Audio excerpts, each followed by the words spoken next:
পাশের বাড়িতে দই তৈরি হয়, দই আনতে গিয়ে তৈরি করা দেখে আসি। দুধ ফুটিয়ে ঠান্ডা করা হয়। কুসুম গরম দুধ একটি পাত্রে ঢেলে দই মিশিয়ে উত্তম রূপে ফেটিয়ে নেওয়া হয়।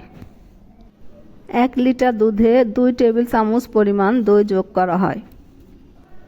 এরপর দই মিশ্রিত দুধ মাটির পাত্রে ঢেলে ঢাকনা দিয়ে ঢেকে মাটির পাত্রে উষ্ণ কোনো স্থানে 8 থেকে 9 ঘন্টা অপেক্ষার পর দই জমে যাবে। দধি বা দই হলো এক ধরনের দুগ্ধজাত খাদ্য যা দুধের ব্যাকটেরিয়া গাজন হতে প্রস্তুত করা হয়। ল্যাকটোজের গাজনের মাধ্যমে ল্যাকটিক অ্যাসিড তৈরি করা হয়, যা দুধের প্রোটিনের উপর কাজ করে দইয়ের স্বাদ ও এর বৈশিষ্ট্যপূর্ণ গন্ধ প্রদান করে। দই তৈরিতে গরুর দুধ সবচেয়ে বেশি ব্যবহৃত হয়। দইয়ে পর্যাপ্ত ক্যালসিয়াম থাকে, যা অস্থিক্ষয় রোধ করে। দই প্রোটিনের ভালো উৎস। উষ্ণতা বৃদ্ধির জন্য কক্ষটি অন্ধকারাচ্ছন্ন।